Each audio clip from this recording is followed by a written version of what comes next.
Hi, everyone. Welcome to our presentation on budgeting and student loans. My name is Mike, coming to you virtually from West Des Moines, Iowa. I'm a 2013 Morningside grad and very excited to chat with you guys on these topics. I think they're very helpful and they will give you guys a lot of guidance for down the road. I am recording this on Monday the 14th. So you guys will watch the recorded version and then I will pop in live for questions afterwards. For the sake of time, I'm sure you guys all have different questions or you're wanting something different out of this presentation. So what I'm going to try to do is just cover the basics of budgeting and student loans. We'll spend about 10 minutes on each and then we'll get into live questions at the end. I usually find that that's where a lot of the value will come for you guys. So because we're doing this virtually, I was having some issues. I wasn't able to get my typical presentation software to come up. So I'm just going to be clicking through some PDF slides. Hopefully you guys can see everything. You might have to change the zoom on your computers, but I've done my best to bring it up and try to fit the computer screen. So with that, let's dive in. All right. So first off, we'll cover budgeting. What is a budget? It is essentially you guys telling your money what to do, when to do it, and how to do it. There's three basic parts of a budget, and I want you guys to follow along right here. We're going to look at the income, the fixed expenses, and the variable expenses. Okay, so in any budget, you're going to have your income, which is your inflows. If you have a job, you make an hourly wage or an annual salary, and that is going to represent the income that is coming in. You're going to have fixed expenses. So think of things like a car payment, rent, utilities, gym memberships, and then you'll have variable expenses, which will fluctuate. So groceries, gas, travel, things that may not be the same month to month, but you still want to make sure that we account for them. So as we get into this a little deeper, the main point I want to make on budgeting is when you guys look at the income, I want to make sure, screen keeps moving on me here. I want to make sure we're all on the same page for where this income number comes from, okay? When you guys are looking at the income for your budget, let's go through a sample pay stub here. We'll call this person our friend Joe. Joe graduated college and got a job offer, salary of $48,000 a year. And what you guys need to understand is it's not quite as simple as just taking that annual salary and dividing it by 12. There's a couple things that will come out of that paycheck before you see it in your account. The first is if your employer has any sort of retirement plan, such as a 401k, they're going to take that out as a deduction. They're also, if they offer health insurance, a lot of times part of that comes out of your paycheck as well. So if you look here, Joe's making $48,000 a year. So if we divide that by 12, it's $4,000 a month. But once you take out retirement contributions and health insurance, just to name a couple examples, his taxable income or his before tax income is actually only $3,500. Then Uncle Sam is going to take out his share. So you're going to have federal taxes, state taxes, Medicare, Social Security, all that good stuff. And so what you're actually going to see, what Joe will see deposited into his account once these are accounted for, is $2,900. So be mindful of that when you guys are putting a budget together. It doesn't matter if you have an hourly job or a salaried position. Understand what you're getting paid after tax, because that is what is going into your account, and that's what we'll use as income for your budget. So in this scenario, if Joe is looking to relocate for his job and he's looking for apartments to rent, if he's operating under the assumption that he's taking home $4,000 a month, then potentially a $2,000 apartment doesn't sound like that big of a deal.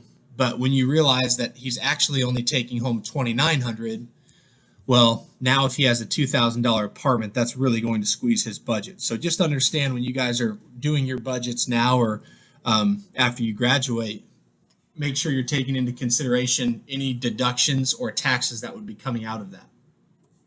So let's get in now that we have that understanding. So Joe here, he's got $2,900 a month coming in after-tax income. He's going to go through his fixed expenses. You guys can, if you Google anything on budgeting, it will give you 1,000 different templates for budgets. I have one that I'll recommend at the end. I just wanted to list everything out so it could fit on the page here. Some examples that Joe would list for his fixed expenses: savings. He wants to save the same amount every month. He's got housing and rent. Utilities, these can fluctuate a little bit, but usually they're pretty much in the same ballpark month to month. Joe's got 3 student loans. He's a pretty typical college student, so he's got payments for each of those 3. We'll talk more about those after a bit. He's got a car payment. He's got his car insurance. The list goes on, but what I want to show you guys is that when you're putting your budget together, notice that we're even listing the small expenses. $10 for Apple Music, $10 for Netflix. If you have, a charge or something that's only $5, but it comes out every month, make sure you list those. You'd be surprised how quickly those can add up and make a difference in your budget. Variable expenses, groceries, things like eating out, going out with friends, clothes, gas. These things will fluctuate month to month. Again, it's still good for us to try to have a number or a figure in our budget that we will stick to. When you guys first start working on your own budget, you'll find that it's a little bit of trial and error at first. Some of it's kind of a guessing game to know where you're at. You can go through your bank statements. You can just kind of start putting it together and see where you fall. But one thing that you'll typically come across when you put your budget together is that you'll either have a deficit or a surplus once you put all your expenses out. Now, in this scenario, I had them even out. So Joe's got $2,900 of income, $2,900 of expenses down here at the bottom.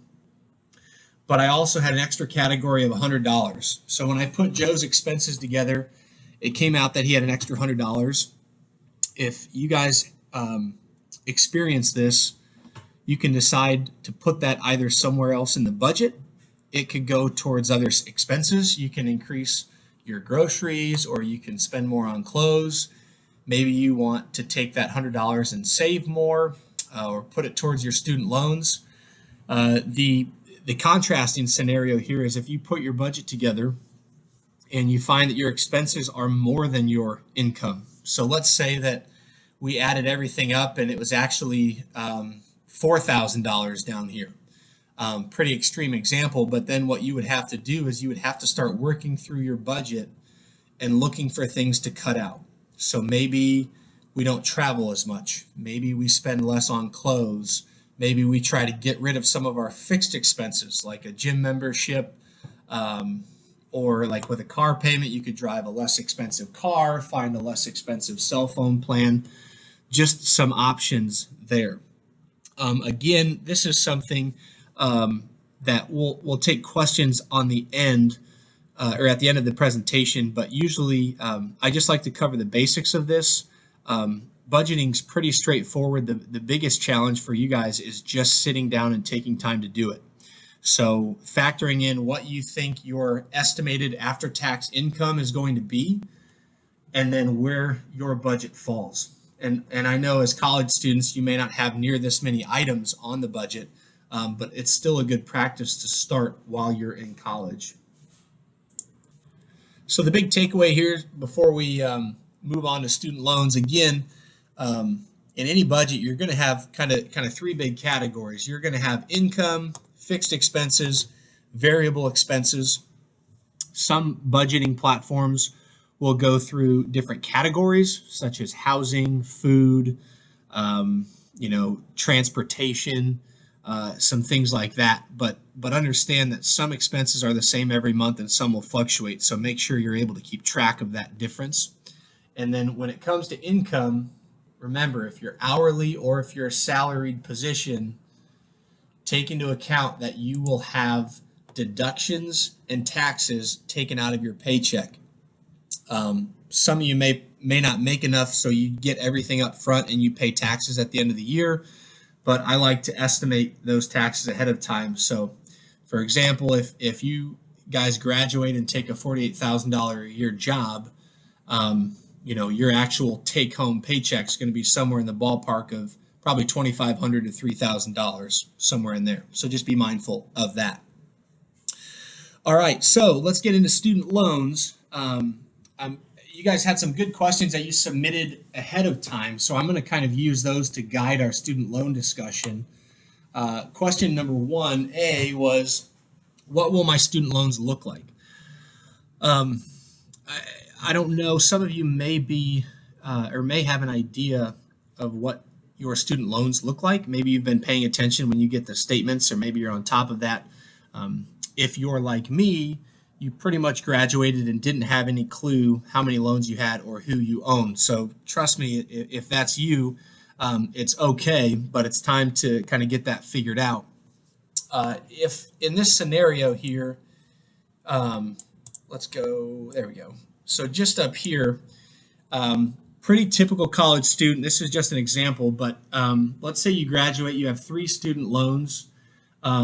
Each loan is going to have a lender. So it's very common for you to have loans with the federal government. They're the largest underwriter of student loans. So you'll probably have at least one, if not more, loans through them. And then I believe I had a private loan. You guys may or may not have this, but just kind of demonstrating 3 different loans. You're going to have a principal balance on each. So this is the amount that you're going to owe and have to pay back when you graduate.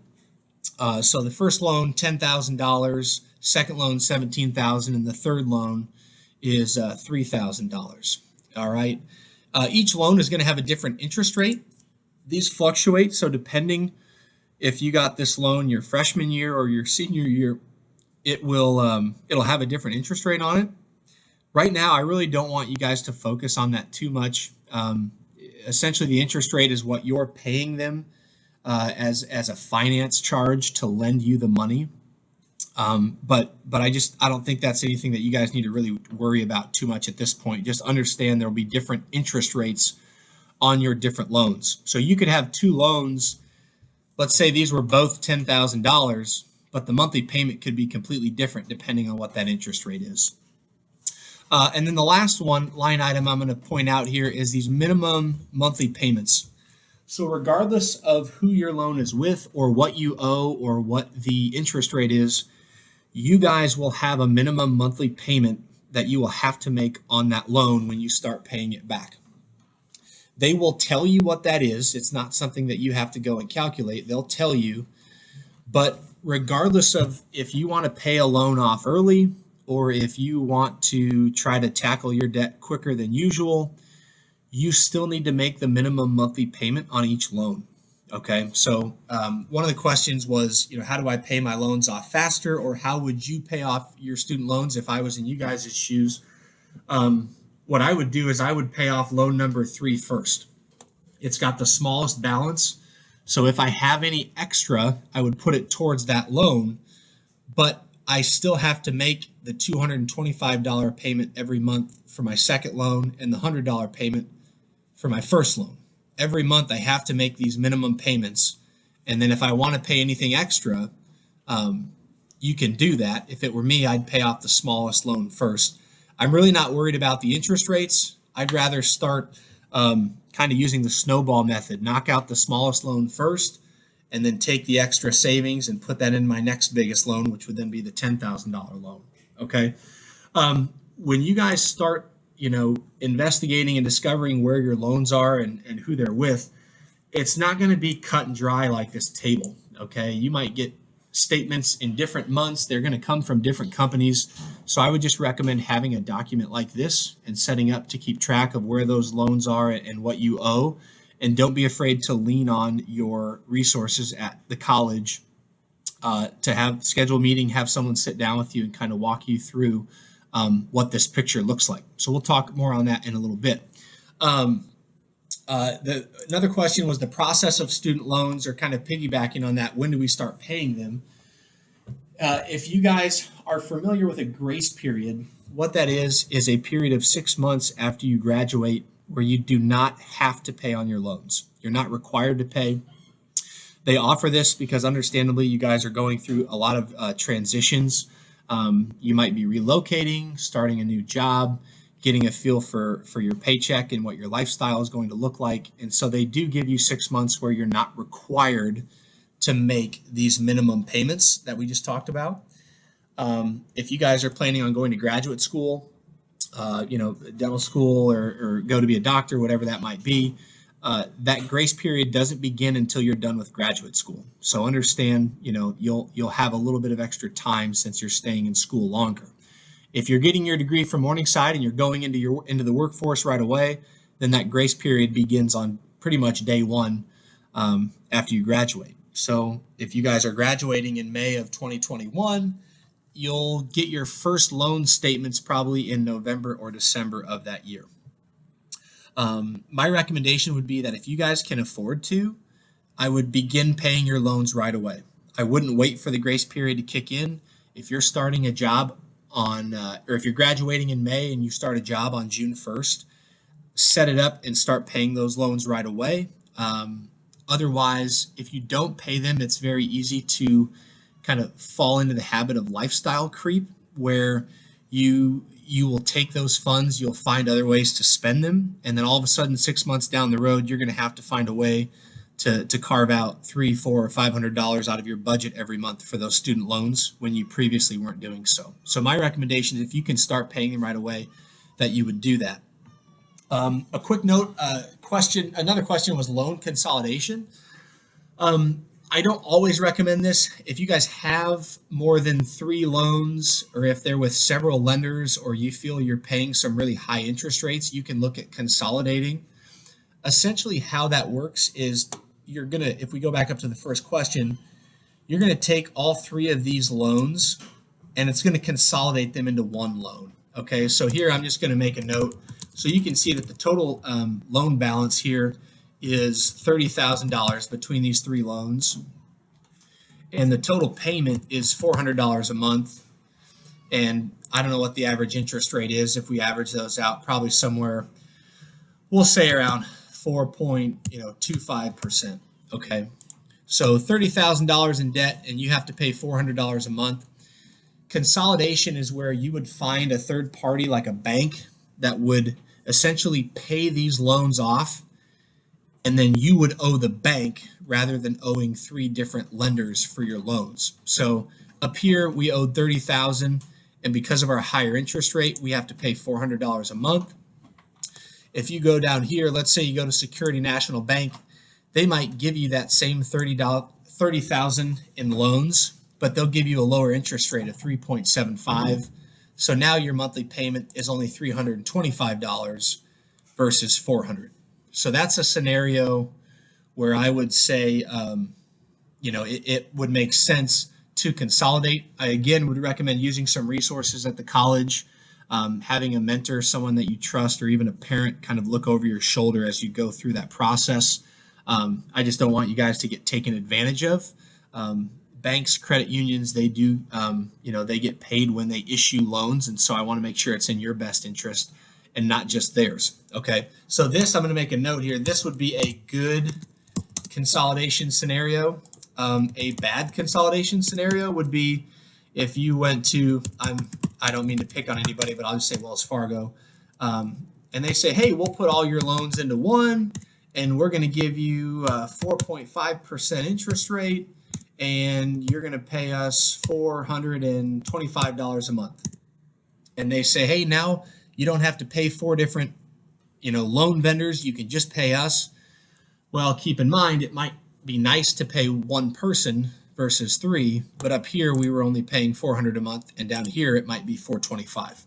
So again, just have someone kind of looking over your shoulder, helping you guys walk through that process.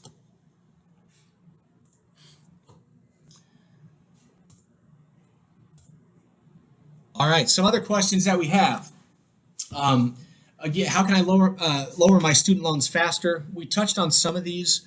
I would recommend for you guys, even if you're not a senior, even if you're freshman, sophomore, junior, as soon as possible, start figuring out what loans you have, where they're at, how much you owe. Lean on Stacy Hayes, the financial aid office, your advisors. They'll be able to direct you. Again, if you guys have no idea where your loans are, there are websites that you can go to. You can enter in your date of birth, your social security number, and it will pull up any loans that you have registered. These websites are through the federal government, so don't just pull up anywhere and give out your information, but there are ways to figure that out fairly quickly. And again, know how much you're going to have. So if you're a freshman and you have $10,000 in loans right now, understand that means you'll probably have $40,000 when you graduate. So begin to anchor that larger number in your mind for how much you're going to have to pay back. And then the third bullet point, will you have someone helping you to pay any of it back? Maybe your parents have agreed to help you. Maybe they have an investment account to go towards your education.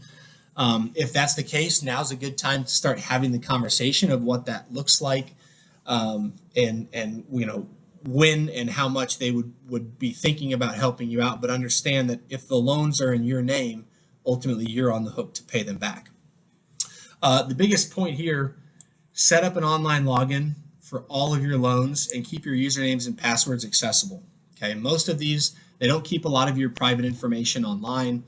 I'm not worried about someone stealing your identity. I'm not worried about them paying off your student loans for you. That'd be awesome. But keep these accessible. When you guys graduate, you're going to be changing your address. You might get a new phone number if you relocate. So just make sure that they know when and how to get a hold of you for when they start sending out those loan statements. So step one, figure out what you have. Step two would be before you graduate, start working, man. Find jobs now, whether it's during the week or on the weekends. Start paying towards those loans. It's going to save you an interest.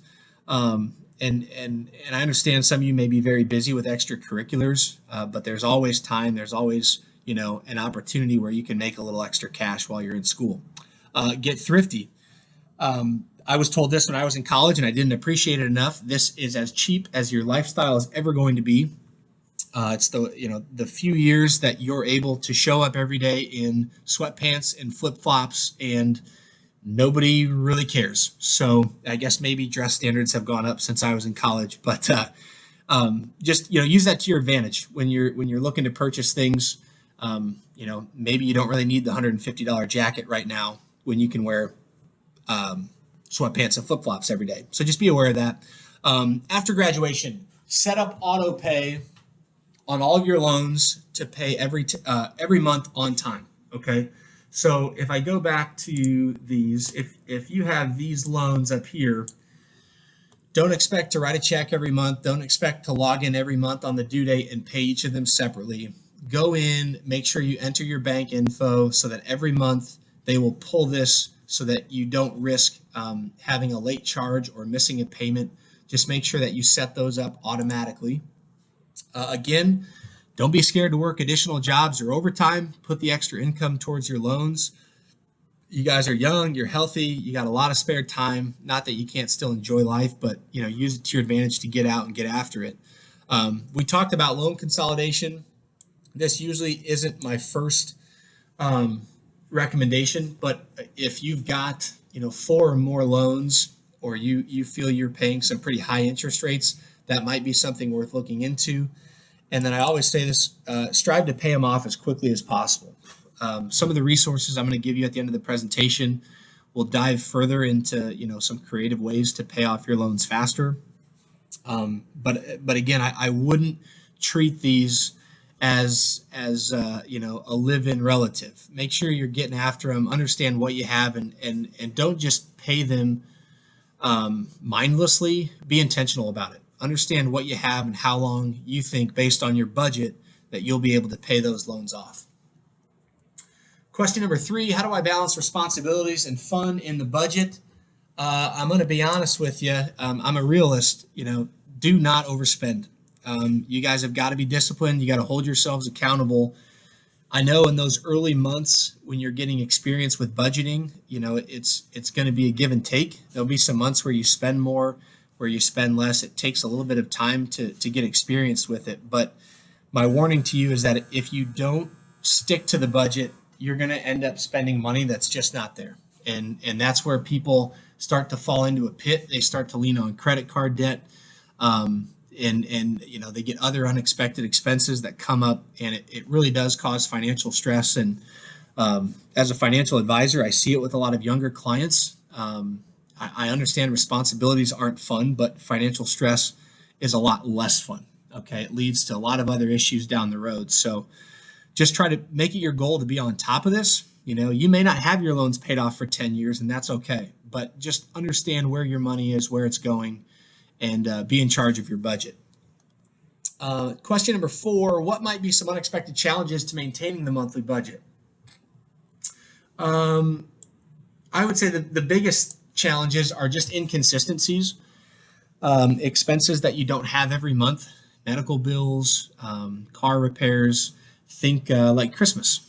That's only 1 month a year, but it might be $200 or $300 item in your budget.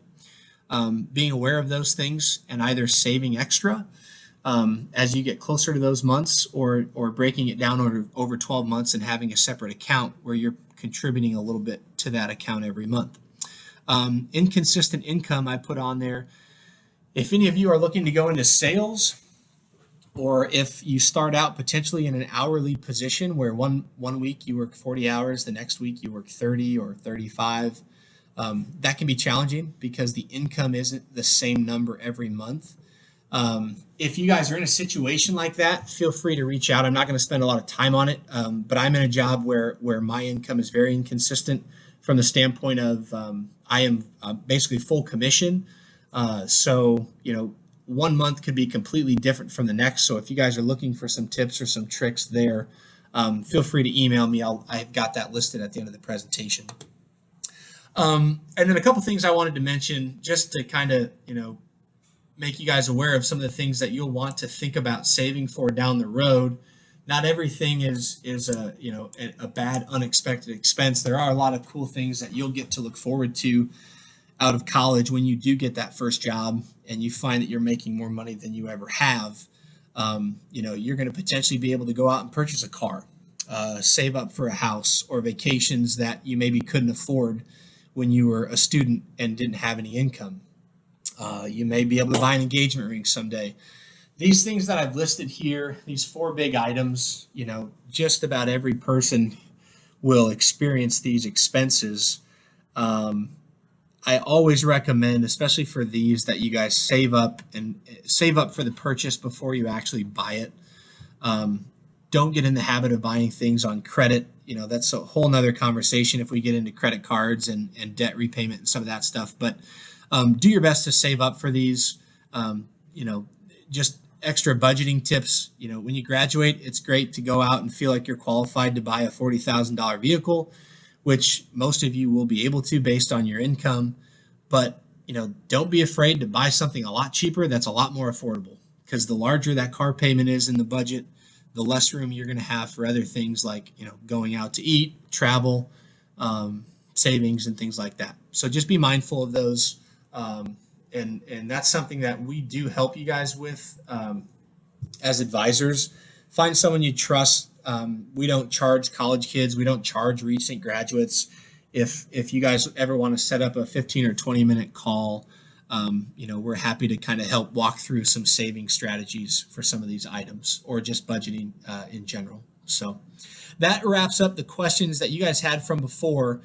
Before I come on here for live questions, a couple resources I'd recommend: Total Money Makeover by Dave Ramsey, The Millionaire Next Door by Tom Stanley, and The Defining Decade by Meg Jay.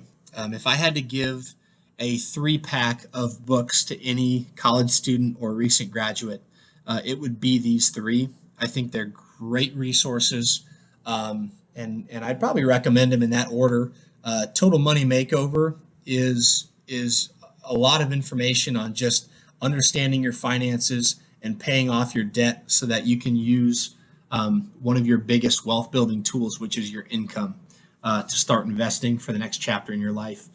Millionaire Next Door by Tom Stanley debunks a lot of the myths that we have about wealth in our country. A lot of us think that if someone drives a nice car, lives in a nice house, that they're multimillionaires, when in fact a majority of your millionaires live in middle class neighborhoods. They drive very inexpensive vehicles that are usually used, paid off. So I just think that's a great book for you guys to kind of understand as you come out of college. Hopefully, it will help you stay away from the keeping up with the Joneses mentality, which is especially important in your 20s and 30s. And then the third book, The Defining Decade, this is by Meg Jay. She is a psychologist. She specializes in working with 25 to 35-year-olds who are just kind of struggling all around with a lot of different issues, whether it's mental health, whether it's relationship issues or financial strain. And she oftentimes is able to trace it back to the decisions they made in their 20s around those same topics. And so just kind of helps you guys hopefully avoid some of the pitfalls and really go through your 20s with intention. And then the last one that I recommended there is Every Dollar. It is a free budgeting app. It is part of the Dave Ramsey platform. Again, it's free. What's better than that? Log in, you can get signed up, and you guys can start working on budgets. I just think it's a really friendly platform and a lot of benefit for you guys going forward. Again, here's my information. Feel free to email me if you guys just have questions after tonight, or if you're getting ready to graduate. I always tell college seniors or anyone ready to graduate when I'm doing these presentations, it doesn't hurt to reach out to us. If you have an idea of what you're going to make or where you're going to live or what you're going to spend, happy to jump on a 15-minute phone call and or Zoom meeting and just kind of walk you guys through that. We don't typically recommend, we're not looking to get you guys investing right away. We'd rather you start paying off debt and just have a sound budget and have everything in place. So that's why we don't charge. It's just a way to give back. Any questions, anything like that, feel free to reach out. I'm going to wrap things up here, and then I will jump on for live questions. So hope you guys enjoyed this, and we will talk soon.